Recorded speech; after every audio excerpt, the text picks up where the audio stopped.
సంఖ్యాకాండము 35వ అధ్యాయం.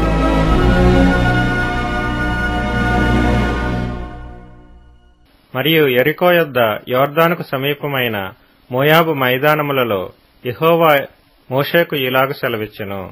ఇశ్రాయేలీయులు తాము పొందు స్వాస్థ్యములో లేవీయులు నివసించుటకు వారికి పురములను ఇయ్యవలెనని వారికి ఆజ్ఞాపించుము. ఆ పురముల చుట్టూనున్న పల్లెలను లేవీయులకు ఇయ్యవలెను. వారు నివసించుటకు ఆ పురములు వారి వగును. వారి పొలములు వారి పశువులకును వారి మందలకును వారి సమస్త జంతువులకును ఉండవలెను. మీరు లేవీయులకిచ్చు పురముల పల్లెల ప్రతి పురము యొక్క గోడ మొదలుకొని చుట్టూ 1000 మూరలు, మరియు మీరు ఆ పురముల వెలుపల నుండి తూర్పు దిక్కున 2000 మూరలను, దక్షిణ దిక్కున 2000 మూరలను, పడమటి దిక్కున 2000 మూరలను, ఉత్తర దిక్కున 2000 మూరలను కొలవవలెను. ఆ నడుమ పురము ఉండవలెను. అది వారి పురములకు పల్లెలుగా నుండును. మరియు మీరు లేవీయులకిచ్చు పురములలో 6 ఆశ్రయపురములుండవలెను. నరహంతకుడు వాటిలోనికి పారిపోవునట్లుగా వాటిని నియమింపవలెను. అవియుగాక 42 పురములను ఇయ్యవలెను. వాటి పల్లెలతో కూడా మీరు లేవీయులకు ఇయ్యవలసిన పురములన్నీయు 48. మీరు ఇచ్చు పురములు ఇశ్రాయేలీయుల స్వాస్థ్యములో నుండియే ఇయ్యవలెను. మీరు ఎక్కువైన దానిలో ఎక్కువగాను తక్కువైన దానిలో తక్కువగాను ఇయ్యవలెను. ప్రతి గోత్రము తాను పొందు స్వాస్థ్యము చొప్పున తన పురములలో కొన్నిటిని లేవీయులకు ఇయ్యవలెను.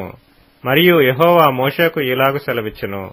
నీవు ఇశ్రాయేలీయులతో ఇట్లనము, మీరు యొర్దాను దాటి కనాను దేశంలోనికి వెళ్లిన తరువాత ఆశ్రయపురములుగా ఉండుటకు మీరు పురములను ఏర్పరచుకొనవలెను. పొరబాటున ఒకని చంపినవాడు వాటిలోనికి పారిపోవచ్చును.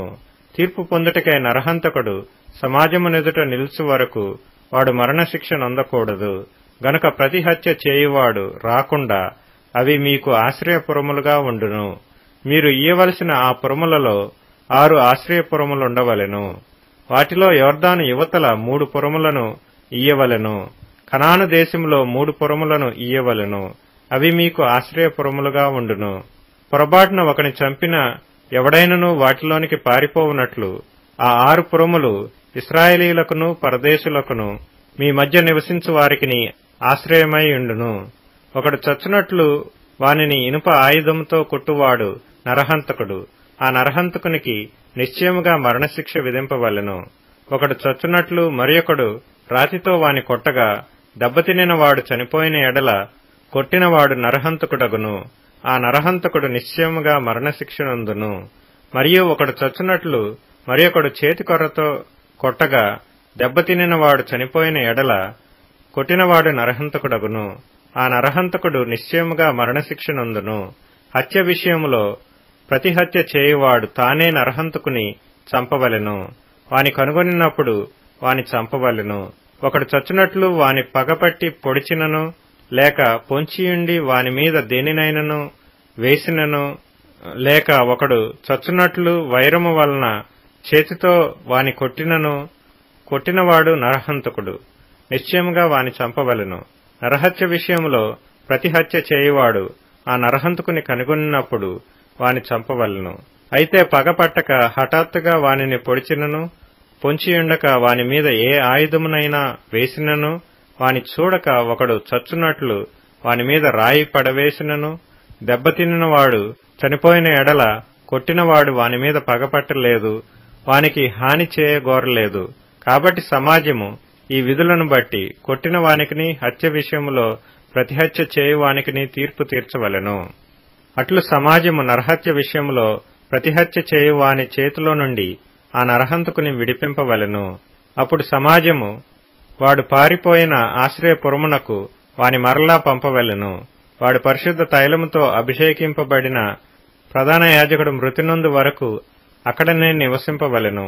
అయితే ఆ నరహంతకుడు ఎప్పుడైనను తాను పారిపోయి చొచ్చిన ఆశ్రయపురము యొక్క సరిహద్దును దాటి వెళ్ళునప్పుడు నరహత్య విషయంలో ప్రతిహత్య చేయువాడు ఆశ్రయపురము యొక్క సరిహద్దు వెలుపల వాని కనుగొనిన ఎడల ఆ ప్రతిహంతకుడు ఆ నరహంతకుని చంపినను వాని మీద ప్రాణము తీసిన దోషము ఉండదు. ఏలయనగా ప్రధాన యాజకుడు మృతి నొందు వరకు అతడు ఆశ్రయపురములోనే నివసింపవలెను.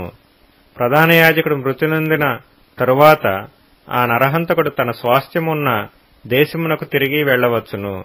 ఇవి మీ సమస్త నివాస స్థలములలో మీ తరతరములకు మీకు విధింపబడిన కట్టడ. ఎవడైనను ఒకని చావగొట్టిన ఎడల సాక్షుల నోటి మాట వలన ఆ నరహంతకునికి మరణశిక్ష విధింపవలెను. ఒక సాక్షి మాట మీదనే ఎవనికిని మరణశిక్ష విధింపకూడదు. చావతగిన నరహంతకుని ప్రాణము కొరకు మీరు విమోచన ధనమును అంగీకరింపక నిశ్చయముగా వానికి మరణశిక్ష విధింపవలెను. మరియు ఆశ్రయపురమునకు పారిపోయిన వాడు యాజకుడు మృతి నొందక మునుపు స్వదేశమందు నివసించినట్లు వాని చేత విమోచన ధనమును అంగీకరింపకూడదు. మీరుండు దేశమును అపవిత్రపరచకూడదు. నరహత్య దేశమును అపవిత్రపరచును గదా. దేశములో చిందిన రక్తము నిమిత్తము చిందించిన వాని రక్తము వలననే ప్రాయశ్చిత్తము కలుగును గాని మరి దేని వలనను కలుగదు. మీరు నివసించు దేశమును అపవిత్రపరచకూడదు. అందులో నేను మీ మధ్యను నివసించుచున్నాను. నిజముగా యెహోవా అను నేను ఇశ్రాయేలీల మధ్య నివసించుచున్నాను.